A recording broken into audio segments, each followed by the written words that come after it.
ça vous concerne. L'émission qui vous plonge au cœur des enjeux du service public. Nos experts décryptent des thèmes essentiels. Des échanges enrichissants et des réponses à vos questions. Ça vous concerne, votre rendez-vous pour comprendre, Participer et agir. participer et agir.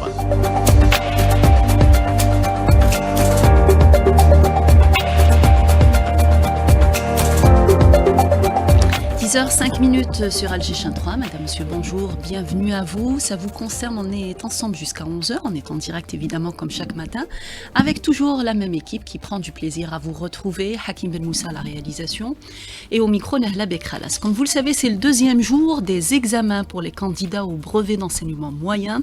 Et puis dans moins de 2 semaines, c'est au tour des candidats au bac d'être mis à l'épreuve des examens. 2 examens, comme vous le savez, certainement source de stress pour les candidats et les parents, des parents qui deviennent d'ailleurs de plus en plus exigeants avec leurs enfants à la recherche des meilleures notes, de l'excellence parfois, le BEM et le bac à tout prix.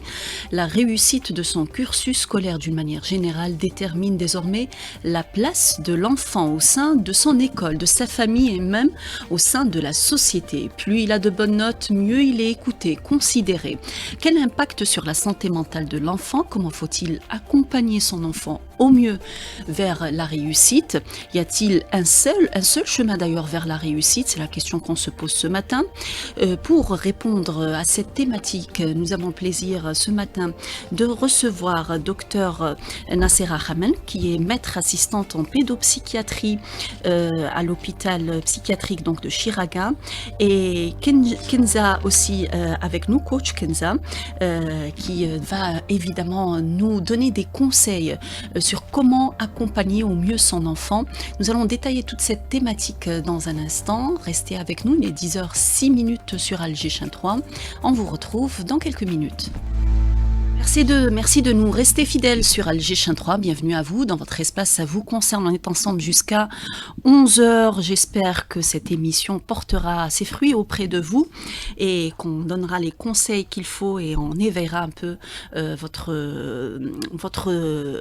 savoir vivre et votre bien-être aussi au sein de la famille et puis au sein de la société avec nos invités ce matin à qui nous souhaitons la bienvenue. Alors, Madame Kenza Beljilali, qui est connue sous le nom dans les réseaux sociaux sous le nom de Kenza Coach. Bonjour Kenza, merci d'être parmi nous ce matin. Et avec nous aussi Dr Nassera Hamar, maître assistante en pédopsychiatrie à l'hôpital psychiatrique de Chiraga. Bonjour docteur, merci d'être parmi nous ce matin. Alors on disait tout à l'heure, l'émission aujourd'hui va porter sur effectivement, donc il y a un contexte, c'est les candidats du BEM qui passent leur 2e jour d'épreuve ce lundi, et puis il y a le bac dans 2 semaines, mais il n'y a pas que ça, il y a tout un cursus, toute une année scolaire que les enfants passent parfois sous la pression des parents, sous la pression des bonnes notes qu'il faut absolument avoir, et puis le stress augmente au fur et à mesure que l'année passe avec ces examens qui ponctuent l'année, notamment le BEM et le bac. Alors c'est notre sujet ce matin, comment aujourd'hui porter conseil à ces familles pour éviter, parce qu'il y a un impact sur la santé mentale qui est indéniable, qui est établi aujourd'hui. Les enfants souffrent de cette situation. Coach Kenza, on vous a avec nous ce matin. D'abord, on va expliquer aux auditeurs quel est votre rôle, quelle est votre mission dans ce chantier, et puis pourquoi ce sujet vous tient tellement à cœur. Très bien. Bonjour Nahla, je suis très contente d'être parmi vous. Donc, je me présente, donc Kenza Beljilali, je suis master coach en santé et bien-être. C'est un sujet au fait qui me tient à cœur et il est important parce que d'abord je suis maman et j'ai une adolescente, une magnifique adolescente qui nous écoute justement, donc Sophia Sophia que nous saluons. Elle était là avec nous la dernière fois. Oui. Et aussi parce que j'ai beaucoup de parents et des enfants aussi qui viennent me solliciter, que ce soit des jeunes ou des parents, oui. Par rapport à le stress qu'ils vivent. Au fait, il y a beaucoup de stress. On n'a jamais jamais, on les habitue, nos enfants, à apprendre l'information, mais on leur a jamais appris à gérer leurs émotions. Oui. Du coup, des fois, il y a un manque d'information, que ce soit les parents, hein, la ralb, c'est aussi une pression qu'ils vivent parce qu'ils l'ont déjà vécu déjà petit, donc c'est une programmation. Et les enfants, des fois, ils savent pas comment gérer tout ça. Donc ma mission actuellement, oui. c'est d'en parler aux parents. Oui. Parce que la pression, elle vient des parents et des enseignants et du niveau scolaire et de l'environnement. Et aussi sensibiliser les jeunes, enfin les lycéens et tu as le collège aussi CEM, ceux qui passent le BEM. C'est un examen comme un autre et qu'il faut juste gérer ça avec tametto, avec de la joie.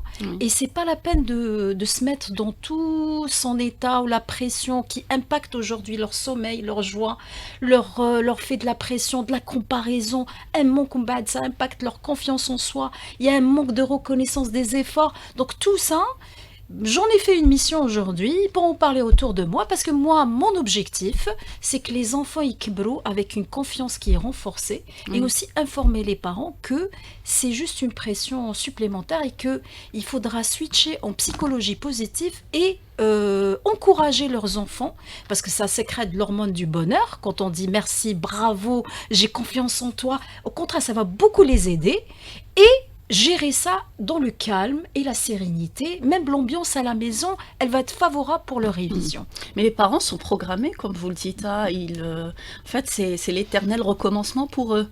Et c'est à eux peut-être qu'il faut s'adresser. Il faudra d'abord s'adresser à eux parce qu'ils refont le même schéma. Exact. Chaque année, ils refont ce qu'ils ont déjà vécu. En parlant, je me remémorise un peu. Oui. Même moi, je me suis rendu compte à un moment donné, jusqu'à prise de conscience, on est là qui m'a côté prendre conscience de ça. Et déjà, le fait de prendre conscience de cette situation, déjà, c'est 50% du travail. Oui. On est en train de répéter les mêmes schémas qu'on a vus, qu'on voit autour de nous, et qu'il est temps maintenant de revoir les choses. Oui. Parce que ça ne va pas servir nos enfants. Docteur Nasser Ahmad, vous êtes maître assistante en pédopsychiatrie. Et vous êtes là justement pour alerter ces parents sur la situation, mais les parents, en fait, ils veulent bien faire, hein, ils veulent que leurs enfants réussissent, qu'ils obtiennent de bonnes notes, qu'ils puissent avoir accès aux universités qu'ils désirent, et c'est tout là la question. Alors pourquoi les parents font cela? Pourquoi ils tiennent à tout prix à mettre cette pression, ce stress? Pour eux, c'est le seul chemin pour arriver au résultat? D'accord, merci pour la question. Alors tout d'abord, il faut reconnaître que les difficultés scolaires déjà chez les enfants constituent un motif de consultation très fréquent à notre niveau. Oui. Alors les enfants viennent avec leurs parents qui s'inquiètent trop par rapport à leur scolarité, mais malheureusement sans prendre en considération l'état initial de l'enfant. C'est-à-dire parfois l'enfant il a des difficultés liées à lui-même, c'est-à-dire un fonctionnement intellectuel par exemple au-dessous de la normale, par exemple un dyslexique ou quelqu'un qui a un retard mental léger par exemple. Des fois ils ont des troubles émotionnels associés, par exemple un enfant très anxieux, un enfant parfois déprimé. Cet état-là ne permet pas à l'enfant de répondre positivement aux attentes des parents. C'est-à-dire il est dans un état où il est accablé, il n'arrive pas à assimiler ni à répondre correctement lors des examens. Ça c'est un point très important. Parfois on tombe sur des enfants qui ont subi des harcèlements à l'école, des violences, même des violences sexuelles, ça on n'en parle pas assez. Oui, voilà. Oui, mais malheureusement les parents ne sont pas au courant de leurs enfants. Mais en discutant avec l'ensemble des parents, on trouve à peu près trois catégories. La première catégorie, ce sont des parents qui s'inquiètent par rapport à la scolarité. C'est dans la perspective de protéger l'enfant d'un avenir, à vrai dire, flou, c'est-à-dire loin d'un diplôme, d'une profession noble, comme la médecine, l'architecture, ou une profession bien déterminée, bien identifiée. Oui. Là, ils veulent tout faire pour pousser l'enfant à avoir de bonnes notes. Ça, c'est important. Deuxième cas de figure, ce sont des parents qui subissent la pression de la société. Oui. Vous l'avez déjà dit, la note égale la réussite à l'école égale la performance parentale égale la valeur de l'individu. Oui. Oui, malheureusement, les parents ils subissent ça et ils vont le projeter sur leurs enfants. Troisième cas de figure, et ça existe, ce sont les projections parentales. Ce sont les actes manqués. Oui. Ce sont la réussite manquée. En tant que parent, j'ai raté d'être un médecin. Et je veux que mon enfant rattrape Exactement, rattrape cela. loin de son niveau, loin de son rythme scolaire. Voilà, tout ça fait des parents, ils les rendent dans un état d'exigence. Ils veulent tout faire, ils veulent tout faire devant cet enfant pour avoir de bonnes notes. Et bonnes notes, je dis, relativement à la société. Voilà, donc c'est pour un peu trouver sa place dans la société et puis répondre aux exigences que placent très haut d'ailleurs les parents. Alors, le niveau de stress, coach Kinza, est-ce qu'il est aussi important chez les jeunes? On en parle ce matin, on parle de ces candidats au BEM, ces candidats au bac, mais est-ce qu'il y a un niveau de stress vraiment important? Est-ce qu'il faut s'en inquiéter pour tout le monde? Moi, en fait, j'alerte par rapport à ça parce que comme elle a dit, docteur Khamer, on n'en parle pas beaucoup. On n'en parle pas de ce qui se passe à l'école ou au lycée ou le CEM. Et je les vois aussi, ils stressent parce qu'ils veulent faire plaisir aux parents. Oui. Ils ne veulent pas les décevoir. Ils ont peur de l'échec. Ils n'ont pas avec qui en parler. Des fois, ils ont besoin juste d'être écoutés. Et aussi, je remarque qu'il y a beaucoup de maladies en ce moment qui m'a récemment, il y a un lycéen avec qui j'ai discuté, carrément des cas de psoriasis, des cas d'anxiété, de plus en plus d'anxiété. En plus, il y a la comparaison, il y a une faible estime de soi. Et du coup, ça fait que c'est des jeunes qui commencent à douter de leur capacité. Après, il y a beaucoup de pression aussi par rapport au programme scolaire. Oui. On en parle, il devient de plus en plus, c'est un peu plus, on demande à ce que les jeunes apprennent au lieu de comprendre, et même les méthodes utilisées, parce que il y a des enfants qui sont visuels, il y a des enfants qui sont auditifs, ils ne sont pas gamins d'objet, la même façon d'apprendre, donc c'est pas orienté, c'est-à-dire qu'aujourd'hui, les parents s'inquiètent parce que leurs enfants, ils en ont marre d'étudier ou de cette pression. La plupart, il y a un décrochement scolaire parce que ça devient trop compliqué. Oui. Et on n'est plus dans la joie d'apprendre, on est plus dans la pression et dans la performance. Et ça les stress. Les parents, quand ils stressent, il y a les neuromiroirs, l'enfant stresse et on reste dans ce cercle vicieux. Et au lieu d'en parler, et trouver des solutions, même avec le staff éducatif, les enseignants. Normalement, il y a normalement, on devrait travailler tous ensemble, parce que nous, ce qui nous intéresse, c'est le résultat, c'est l'enfant, c'est son bien-être. Et aujourd'hui, les enfants ne veulent plus étudier. La façon d'étudier n'est pas compatible pour tout le monde. On leur demande d'apprendre, on leur demande beaucoup de choses qui sont aujourd'hui, ça devient trop de pression, et ce qui impacte maintenant, ils deviennent plus en plus stressés et ils n'arrivent pas à gérer leurs émotions. Donc aujourd'hui, il y a une urgence. Déjà, l'urgence, elle a commencé pendant le Covid, on n'en a pas parlé. Maintenant, c'est des enfants qui sont en train de subir, mais sans qu'il y ait un accompagnement avec eux dans ce sens. Alors justement, l'écoute de l'enfant, c'est quelque chose qui est très très importante pour l'accompagner dans son cursus scolaire. C'est ce que vous avez constaté, en tout cas, docteur Khamer, quand vous avez des enfants qui viennent chez vous, ils n'ont pas d'écoute de leur part, de la part de leurs parents, de la famille éducative, ils se retrouvent tout seuls. C'est une réalité, malheureusement. Ça, c'est ce qu'on a constaté sur les familles modernes. Est-ce qu'il y a un canal de communication qui est absent entre les parents et leurs enfants? Le malheur, c'est que presque, je dis bien presque, tout le monde est connecté à Internet, mais personne n'est connecté à l'intérieur de la maison. Alors, on ne connaît même pas l'enfant. Il pense à quoi? Qu'est-ce qu'il aime? Qu'est-ce qu'il rêve de quoi? On le surveille juste s'il a pris son cahier pour réviser ou non. Et au cas extrême, ce qu'il a mangé ou pas. Oui. Voilà. Donc, le manque de communication entre les parents et leurs enfants, oui, ça c'est un constat. Malheureusement, les enfants, en arrivant à un autre niveau, c'est la psychiatrie, donc ils arrivent dans c'est le stade ultime. Exactement, de l'évolution de leur détresse psychologique, et malheureusement, à ce niveau-là, les parents ne les accompagnent pas, c'est-à-dire ils sont toujours dans le déni, et parfois, lorsqu'on annonce des diagnostics, les parents arrêtent le suivi psychiatrique, malheureusement. Donc ça aggrave la situation des enfants. Donc l'écoute, le dialogue à l'intérieur de la famille, c'est vraiment primordial pour le développement, parce que même si on parle de l'autoconscience, contrôle ou de la régulation émotionnelle. Oui. C'est un processus qui se développe dès la naissance. Donc, si les parents sont absents les premiers mois de la vie ou bien les premières années de la vie, l'enfant est déjà exposé aux écrans, les parents sont détachés, ils sont pris par la vie, là, l'enfant, il va se développer sur des modèles à peu près, on va dire, hybrides, des modèles hétérogènes qui correspondent pas ni à la société, ni à notre culture, ni aux attentes des parents. C'est-à-dire, on développe un individu anxieux dès la naissance, il pleure, on lui donne l'écran, on lui donne sa tablette, Oui. et à l'adolescence, par exemple, on se trouve voilà, heurté contre le mur. Pourquoi il n'écoute pas? Pourquoi il ne fait pas ses études? Pourquoi il ne s'intéresse pas à la famille? L'écoute est permanente dès l'enfance, il faut vraiment l'instaurer. Coach Kenza, vous voulez rajouter quelque chose là-dessus? J'allais dire, oui, aujourd'hui, quand on observe, hein, des fois comme ça, je commence à observer, je regarde des parents, c'est alarmant, hein. Moi, des fois, ça me choque. Ils sont derrière leur portable, les enfants avec le portable. Moi, j'ai l'image, et après, comment on joue plus Établir avec une les enfants, communication, oui.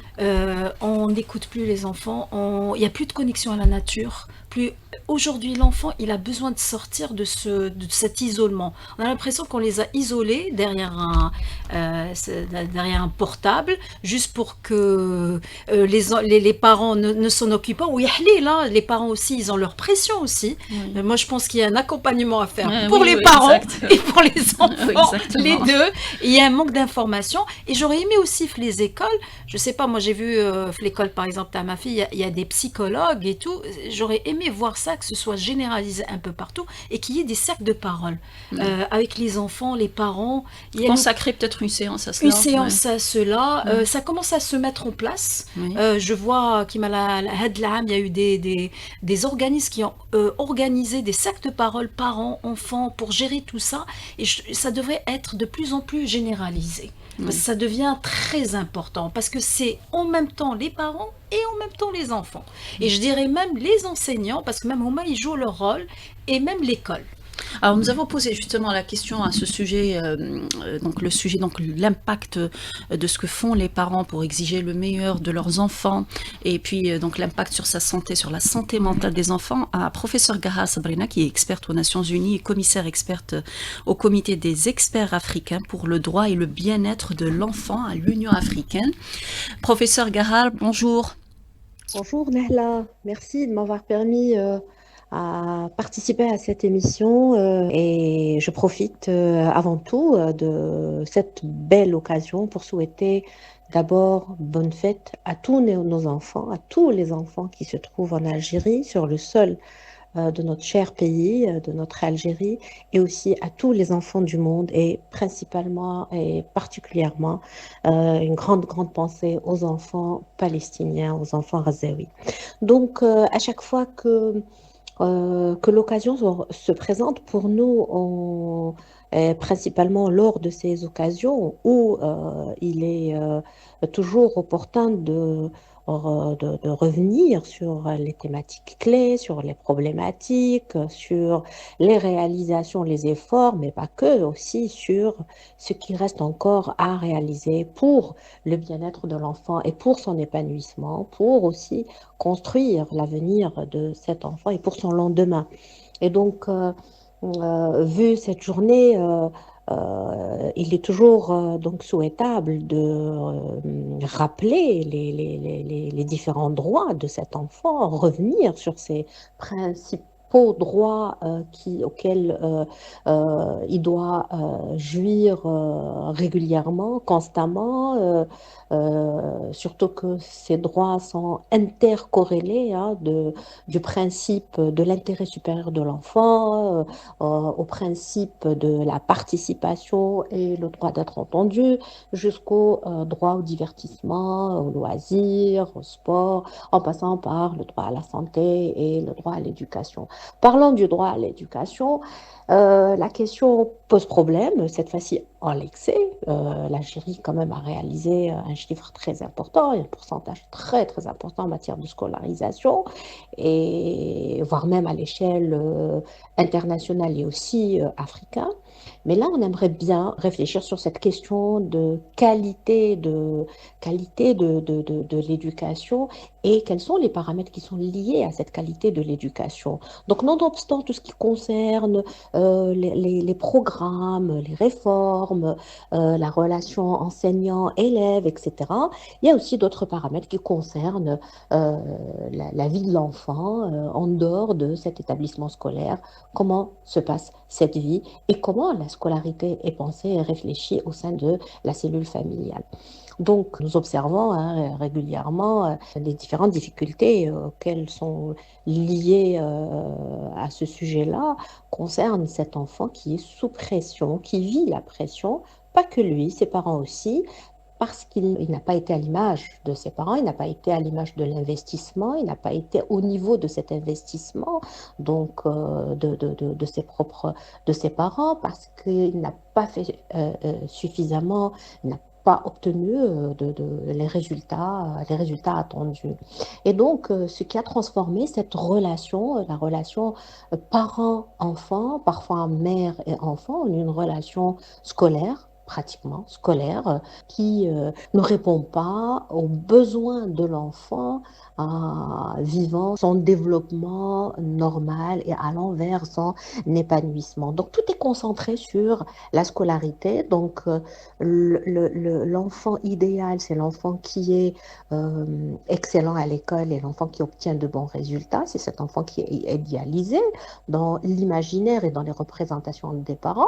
Et l'enfant qui n'arrive pas donc à être bon et excellent au niveau scolaire, c'est l'enfant qui a échoué, mais pas que, c'est aussi les parents aussi qui échouent à travers ça. Et donc, vous voyez cette relation un peu, donc élève contre enfant, enfant contre élève, et ces systèmes qui se chevauchent, le système scolaire et le système familial, qui parfois aussi se chevauchent, mais aussi qui s'en mêlent par moments et carrément qui prennent la place. Donc, dans tout ça, l'enfant n'a pratiquement plus de place. Le développement de l'enfant qui doit être une priorité pour les parents, l'épanouissement de l'enfant qui doit être une priorité pour les parents et l'investissement affectif, l'investissement social, l'investissement donc relationnel, la socialisation, etc. Ce sont tous ces ingrédients qui font que l'enfant va progressivement donc aller vers son autonomie, adopter son projet de vie, se sentir confiant, affirmé pour pouvoir carrément s'accaparer de son projet qui est aussi de ces différents projets, mais un de ces projets qui est le projet scolaire et du coup de s'approprier ce projet. Donc tout ce cycle, ou plutôt tout ce process que les parents n'ont pas très bien saisi et vu par aussi, par faute de temps, par aussi, donc cette vie moderne fait que nous voulons tout faire rapidement, même faire les choses à la place de l'enfant, même donc travailler à la place de l'enfant, faire les fiches de révision à la place de l'enfant, etc., pour faire vite, pour obtenir les résultats, mais on n'aide pas l'enfant à ce niveau-là. Nous ne sommes pas en train de l'accompagner, bien au contraire, nous sommes en train de trouver des solutions à sa place et de l'handicaper à ce que lui-même puisse prendre ses propres décisions quand il est face à des difficultés et à des problèmes et qu'il apprenne comment dépasser ses propres problèmes et ses propres difficultés. Donc, les risques peuvent être encourus. Ce sont des risques dans le sens où on peut se retrouver face à des désengagements. Ça devient le projet des parents et non pas le projet de l'enfant. Et je dis bien l'enfant et non pas l'élève, parce qu'au fait, c'est à l'intérieur de l'établissement scolaire que cet enfant a le statut de l'élève. En dehors de ça, il devient carrément enfant et normalement, donc le système familial n'a pas à prendre en charge ou n'a pas à continuer tout le travail qui se fait en matière de scolarité. Le rôle est surtout au niveau de l'accompagnement et surtout au niveau donc de travailler cet épanouissement, travailler cette socialisation, travailler le bien-être principalement. Donc, toute la question est autour justement de cette approche au sein du système familial, de cette contenance au sein du système familial, donc, et de toutes les interactions qui se font à travers les liens parents et enfants.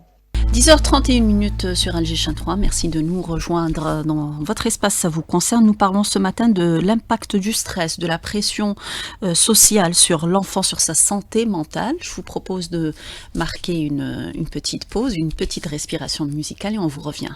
10h36 sur Alger 3. Merci de nous rejoindre dans votre espace. Ça vous concerne. Nous parlons ce matin de la santé mentale de l'enfant, de l'impact du stress et de la pression, notamment à l'approche des examens. Vous savez que les collégiens et puis les lycéens vont bientôt être mis à l'épreuve et sont mis à l'épreuve pour les collégiens donc pour l'année scolaire 2024-2025. Nous parlons de cela justement, de l'accompagnement des parents, comment il doit se faire avec nos invités. Alors nous avons avec nous Kenza Beldjilali qui est connu sous le nom de coach Kenza et nous avons aussi avec nous Dr Nasser Ahmar qui est maître assistante en pédopsychiatrie. Alors le rôle des parents dans tout ça, il est important parce que quand on se sent mal, quand on n'est pas bien, quand on a des soucis à l'école, c'est évidemment vers les parents qu'on se retourne. Alors quel rôle joue-t-il justement pour éviter que cela impacte la santé de leur enfant? Oui, très bien. Alors moi, déjà autant que maman, et aussi ce que j'observe, ce que je dis toujours aux parents, la première des choses, c'est l'écoute. Écouter ses enfants et travailler aussi le langage interne avec leurs enfants. Déjà, demander comment ils se sentent. C'est juste des fois des questions très simples. Comment tu te sens? Et aussi avoir de l'information, c'est-à-dire communiquer avec les enfants. Le fait de les écouter, c'est déjà la moitié du travail. Déjà, ça, c'est très bien. Après, il y a aussi, deuxièmement, les parents devraient, au fait, des fois, il y a un manque d'information. On n'est pas là pour juger parce qu'on est tous passés par là, donc c'est normal.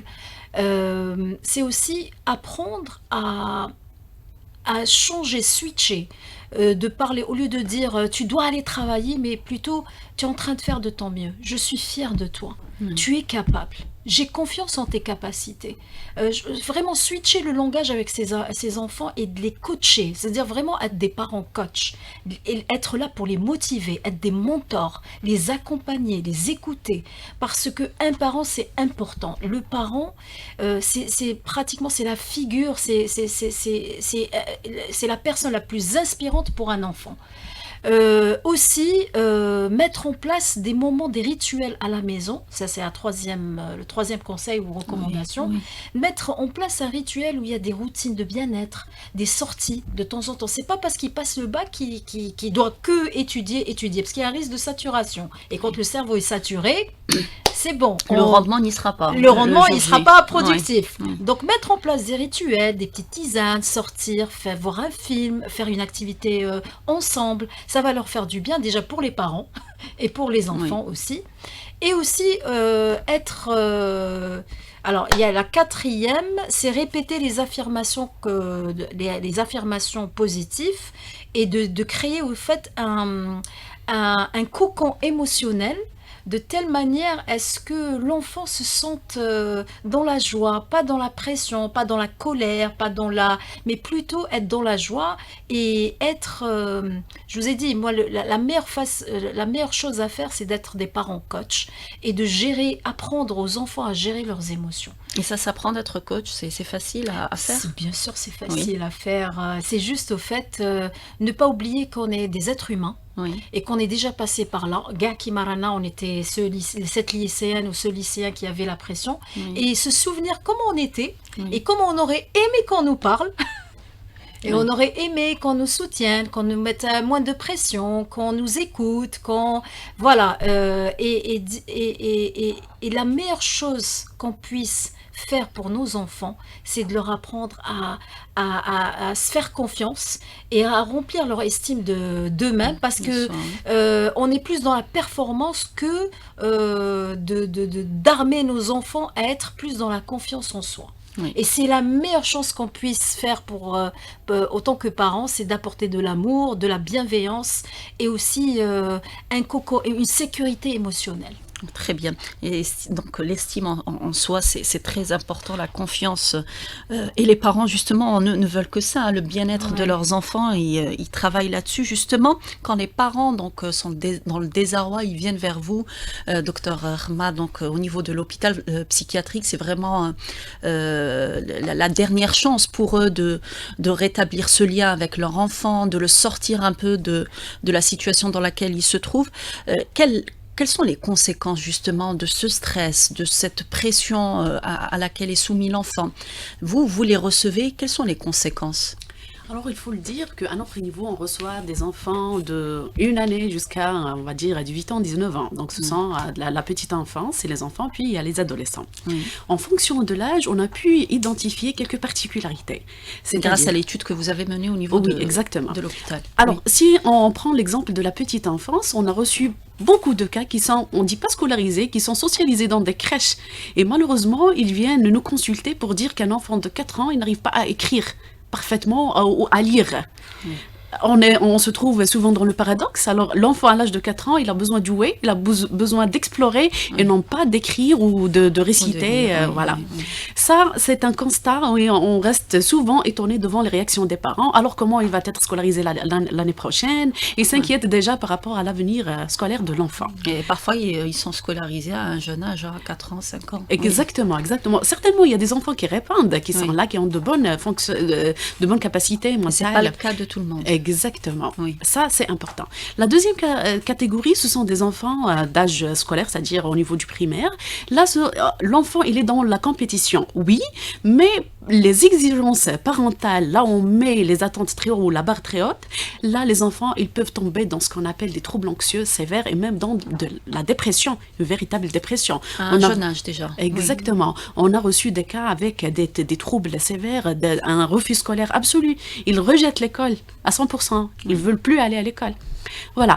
Des dépressions, oui, des troubles anxieux, oui, des troubles de conduite alimentaire, on a discuté de ça avant, oui, ça c'est fréquent à cet âge-là. Mais le plus, on a noté quelques cas de fugue, c'est-à-dire des enfants qui quittent leur domicile suite à la pression que mettent les parents sur leur dos. C'est fréquent comme situation? Bon, les fugues, c'est pas fréquent, mais c'est noté, voilà, sont 2 ou 3 cas durant cette année. Très bien. Voilà. Si on parle de l'adolescent, là, on a tout vu avec les adolescents qui consultent à notre niveau. Déjà, cette année, on a recensé à peu près 26 cas d'adolescents scolarisés en 3e année lycée, c'est-à-dire ce sont des candidats pour le bac. 26 cas qui sont venus dans des cas différents. On a recensé 5 tentatives de suicide suite à des exigences parentales pures. Il y avait des cas où ils ont développé des troubles psychiatriques graves, comme les psychoses. Et pour éclairer un petit peu, psychose, ça veut dire le trouble psychiatrique le plus redoutable. Ce sont des patients qui vont se dénuder dans la rue. Ce sont des patients qui peuvent être très agressifs envers leur entourage ou bien envers leur corps. Ce sont des expériences très difficiles pour l'adolescent, mais aussi pour la famille et pour tout l'entourage. Et souvent, c'est un trouble qui est chronique. Chronique. Certainement, il y a une note génétique, mais je parle de l'exigence parentale comme facteur déclenchant de la maladie. Ça fait vraiment peur, hein, tout ça, vraiment. Oui, c'est dramatique, je le sais, mais il faut le dire. Oui, il y a eu même des cas de mutilation. Ça, c'est très fréquent, on le voit fréquemment à notre consultation, les scarifications, ils sont là pour soulager cette pression. Et on parle de la pression en général, mais les exigences parentales constituent un facteur majeur dans ces troubles du comportement, comme les scarifications. Alors, comment justement détecter cela juste avant d'arriver à ce cas désespéré où l'enfant vraiment pense au suicide? Il faut le dire que c'est un processus. Hein, ça commence pas d'emblée par une tentative de suicide ou bien par un refus d'aller à l'école, par un burn-out, comme on le nomme. il faut observer son enfant. Déjà, un enfant qui était toujours joyeux et on remarque qu'il y a un changement de son fonctionnement, qu'il devient un peu irritable, un peu agressif, il faut se méfier. On ne colle pas ça à l'adolescence, changement d'humeur, non. Pas souvent. Il faut toujours, mais... il faut préserver l'adolescence comme la crise d'adolescence comme diagnostic d'élimination. C'est-à-dire il faut tout éliminer, puis s'il nous reste la crise d'adolescence, on va la gérer tranquillement. Ça, c'est important. Deuxième point, ce sont les troubles du sommeil. Il y a des adolescents qui éveillent jusqu'à 2h du matin, 3h du matin, avec sur les écrans, avec un contenu non contrôlé, un contenu des fois agressif, un contenu de la pornographie par exemple, un contenu qui est inadapté à notre société, à notre culture. Ça, c'est important. Les troubles du sommeil peuvent se présenter par des réveils nocturnes, par des cauchemars, ou dans le cas extrême, on trouve une hypersomnie, c'est-à-dire l'enfant, il est clinophile, il est collé toute la journée à son lit et il est somnolent toute la journée. Ce sont des critères, des signes d'appel qu'il y a quelque chose qui ne va pas. Un autre élément par rapport à la détresse psychologique et par rapport à les problèmes de la relation, c'est-à-dire un enfant qui devient très opposant, très agressif, très audacieux envers ses parents, qui ne respecte plus les normes. Certainement, on parle de l'adolescence, que c'est la période de la remise en question de toutes les valeurs, de toutes les normes, mais il y a des limites, il y a toujours des limites. Si les limites ne sont pas respectées, ici, il faut suspecter le burn-out, il faut suspecter que l'enfant il est en détresse psychologique. Et il y a un autre signal d'appel, c'est la régression sur le plan comportemental. Par exemple, c'est un enfant qui devient de plus en plus dépendant de ses parents, il ne veut pas dormir seul, il ne veut pas sortir seul, ça c'est un signal d'alarme. Un autre symptôme très très important, c'est le désinvestissement scolaire. Si l'enfant n'a plus envie de lire, malgré qu'il était auparavant dans un état de motivation, qu'il était dans la scolarité normale, entre guillemets, s'il y a un désinvestissement scolaire, il faut chercher, peut-être derrière ça, il y a des symptômes en faveur du burn-out. Et dans tout ça, on le dit toujours, il faut surveiller, il faut observer son enfant, il faut discuter avec son enfant pour repérer le changement du fonctionnement. Oui. Alors, Coach Kenza, les parents, l'école, la société ont tous une part de responsabilité dans cela. Ils doivent être ici à l'écoute. C'est ce que vous avez remarqué, vous, sur le terrain? Oui, j'ai remarqué aussi, parce que moi, les enfants, après, tu remarques que, au fait, quand on est programmé avec des drivers de stress, ça impacte aussi au niveau du développement professionnel. Hein, c'est incroyable. Hein. Donc après, il y a des impacts aussi, des conséquences dans la vie personnelle et la vie professionnelle. C'est-à-dire même s'il réussit, mais même par la suite, ça le rattrape. Ça va le rattraper. C'est incroyable. Hein. Par exemple, il y a 5 drivers de stress. Moi, ça, à chaque fois, j'alerte aussi quand je suis en formation au niveau des entreprises, parce que c'est des parents aussi, ils s'inquiètent et tout. Je leur dis, voilà, juste prendre la conscience qu'il y en a 5 drivers de stress. Le premier driver, c'est le soi parfait. C'est quand vous parliez de l'enfant à 4 ans qui ne sait pas écrire, attendez, mais 4 ans, il joue. Donc, on veut la perfection pour l'enfant. Il faut qu'il sache écrire, sache parler. Même quand il fait coloriage, il faut que ce soit parfait. Dans le soi parfait, il a le droit à l'erreur. Il ne sait pas encore écrire, on prend son temps. Le deuxième driver, c'est le fait vite. C'est le driver du « on fait vite sur le Kbrnaga, oui, l'école, fais vite. » Là, ça va enclencher un stress parce que l'enfant, à chaque fois, tu lui dis « fais vite, va réviser, fais vite », ça va lui enclencher un driver. Déjà, il va être programmé au stress. Il y a un autre driver qui est le soi fort. Le soi fort, c'est l'enfant qui apprend à ne pas... il est toujours fort, il ne dit pas ce qu'il ressent. Et du coup, on a du mal après à savoir ce qui ne va pas. Oui. Parce qu'il veut pas, on lui a appris à être fort et ne pas pleurer. Je le vois souvent avec les parents quand l'enfant de 2 ans il tombe et un garçon dit oui, tarajl, tbetbkish. Non, il doit pleurer. Au contraire, c'est normal.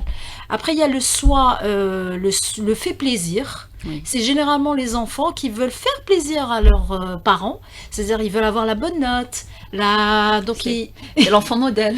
L'enfant modèle qui ne sait pas dire non, qui reçoit la pression, mais Mali, je veux faire plaisir à mes... On le retrouve après dans le milieu professionnel, c'est généralement les personnes qui ne savent pas dire non et ils reçoivent la pression. Et le dernier driver, au fait, fait des efforts. Je le vois beaucoup avec les parents. Est-ce que tu peux le coacher? Il a révisé, il doit faire encore des efforts. Et généralement, c'est des personnes qui seront toujours insatisfaits malgré ce qu'ils vont faire comme effort, mais ils seront jamais satisfaits des résultats. Donc hadou, c'est les drivers, hadou, il faut, on va dire, on n'avait pas cette information et à chaque fois je sensibilise les parents et aussi les enfants par rapport à ces drivers. Voilà, pour prendre conscience et il y a des antidotes, on peut travailler en disant je fais de mon mieux, j'ai tout le temps qu'il faut pour mes révisions et que je peux faire des erreurs et je peux aussi pleurer. C'est normal. C'est normal. Il faut au contraire le faire. Au contraire, il faut le faire. Il faut les encourager à le faire. Exactement. Docteur Khmar, est-ce que l'enfance est vraiment le berceau en fait de tous les troubles que l'on peut développer par la suite étant adulte à quelqu'un qui vient consulter chez vous? Est-ce que forcément le trouble il a été développé ou il a commencé quand il était enfant? Alors ça, on ne le dit pas d'une manière formelle. Oui. Tout trouble psychiatrique a plusieurs déterminants. Le premier déterminant, c'est la biologie. Donc, s'il y a un déterminisme génétique, on est prédisposé génétiquement à une maladie psychiatrique, ça va apparaître à un certain moment, quelles que soient les conditions de la vie. Deuxième partie, c'est si on parle de l'entourage. Si l'entourage familial ou l'entourage d'une manière globale était vraiment violent, maltraitant et n'était pas vraiment à la réponse positive envers l'éducation de l'enfant ou bien par rapport aux attentes des enfants, parce que les enfants, eux aussi, ils ont des attentes, là, ça peut aggraver tout ce qu'on appelle les troubles anxieux dépressifs, c'est-à-dire tout ce qui trouble de l'humeur. Ça va aggraver, ça pourra déclencher. Et il y a un autre élément, c'est le sujet lui-même. S'il fait des efforts, s'il vit dans des conditions, c'est-à-dire il reçoit une bonne éducation, il fait des expériences, il se développe au fil du temps, il peut développer ce qu'on appelle la résilience, c'est-à-dire la capacité à faire face, et cela veut dire que malgré un entourage maltraitant ou violent, il pourra réussir. Donc dire d'une manière formelle que tout trouble qui apparaît à l'âge adulte est secondaire à l'enfance, non, on ne le dit pas d'une manière formelle, ça dépend de plusieurs paramètres. Très bien. Le juste milieu, est-ce qu'on peut le trouver justement quand on est parent et quand on veut que son enfant réussisse d'une part, donc il est important pour que son enfant s'épanouisse, et justement trouver le milieu entre l'enfance, lui permettre de jouer, de profiter de son enfance et en même temps réussir. Comment on peut trouver ce juste milieu? C'est vraiment délicat comme question, non? Oui, je suis d'accord avec toi, Nahla. Après, il faut toujours trouver un équilibre. C'est l'équilibre, moi je trouve, pour tout le monde, pour toutes les personnes qui nous écoutent, il faudra avoir des indicateurs sur l'équilibre des piliers de vie. Les piliers de vie, le premier pilier, c'est la santé et le bien-être. Ça, c'est le premier. C'est placé en priorité. En priorité. Oui. Ça, je classe ça, on ne trouve pas ça sur Internet, c'est dans les livres. Donc le premier. Le deuxième, c'est la connexion à la nature. C'est tout ce qui est développement spirituel. Voilà, se connecter à la nature, jouer, sentir la terre. Ça, ce qui manque en ce moment, ça manque beaucoup. Et aussi avoir ces phrases-là qui avoir cette croyance et que je vais réussir, que mon enfant va réussir. La foi est importante. Voilà, très importante. Le troisième, c'est la relation. C'est entre les parents, la famille, être là, le soutien, le support, l'écoute, la communication, ça c'est très important. C'est en troisième pilier, c'est un équilibre. En fait, après c'est la scolarité. Imagine alors, santé, bien-être, la connexion. Après, c'est les relations pour qu'on retrouve la scolarité, les résultats, et dire que les résultats, les notes, ça ne définit pas l'enfant. Exact, oui. Ça ne le définit pas. Oui. Le professeur Gara disait tout à l'heure que c'est vraiment, dans le milieu familial, on retrouve l'élève. C'est une relation d'élève à parent qui est établie même au sein de la famille. Exactement. Et un autre pilier aussi, c'est avoir des moments de relaxation pour l'enfant. Il faut écouter ses besoins, ce qu'il a besoin, être aussi, jouer avec lui. Il a besoin de jouer, parce que le jeu aujourd'hui, c'est, selon la neuroscience, c'est là où il y a l'apprentissage, c'est là où il y a des nouvelles connexions neuronales. C'est qu'on a maintenant, on veut des enfants carrément automatiques, alors que avec le jeu, l'apprentissage est plus rapide, il y a de nouvelles connexions. apprenant à jouer avec les enfants tout en apprenant. C'est-à-dire que lui rendre ça, c'est-à-dire reprendre le plaisir d'étudier, le plaisir de faire ses devoirs. C'est-à-dire qu'on est là et leur dire, voilà, ça c'est vraiment le plaisir du savoir. Mais comment on peut être certain que l'enfant fait le bon choix quand on lui laisse un peu cette liberté, on va dire? Les parents ont peur que leur enfant se perde dans cette liberté. Oui, je vais le laisser tranquille, à son rythme. Quand est-ce qu'il faut avoir l'élément déclencheur? Alors, je pense qu'il faut tout d'abord revoir une question très importante. Oui. C'est les compétences de parentalité. Bravo. Et parmi les compétences de parentalité figure le fait de connaître le normal de ce qui n'est pas normal. C'est-à-dire, il faut apprendre, il faut s'informer. Vous êtes parent, vous avez un enfant de 2 ans, 3 ans, allez lire sur tout ce qui est normal à cet âge-là. Oui. Comme ça, vous pourrez répondre correctement à ses besoins. Oui. Ça, c'est Il faut important. s'informer. Exactement. Oui. Deuxième compétence parentale très importante, c'est le fait de pouvoir accompagner l'enfant selon son rythme et ne pas mettre des barres trop hautes. Il faut l'accompagner. Il a un niveau moyen, restons sur le niveau moyen. Oui. Il est excellent, d'accord, on est avec lui dans son excellence. Très bien. Alors, évidemment, il y a des conseils qu'on peut avoir justement pour gérer cette situation. Et vous les avez, ou on peut même les retrouver sur les réseaux sociaux. les Est-ce que réseaux, vous oui. nous donner une petite idée sur ça? Alors, Coach Kenza. j'en ai fait une mission. Oui. Moi, aujourd'hui, il y a une nécessité, il y a beaucoup de parents qui viennent me voir pour se former et être informés. Oui. Parce que des fois, ils n'ont pas l'information. C'est pas que... Ou il y a aussi une programmation. Donc, j'utilise beaucoup de... En fait, je fais des masterclass pour les parents. Et la plupart, ça donne des résultats extraordinaires parce que des fois, il suffit juste de revoir certaines programmations Oui. et éveiller les consciences. Et ça donne des résultats pour les enfants. Et aussi du coaching et les outiller à justement affronter parce que chaque âge a sa façon d'accompagnement. L'enfant, c'est Hadja, l'adolescence, c'est autre chose.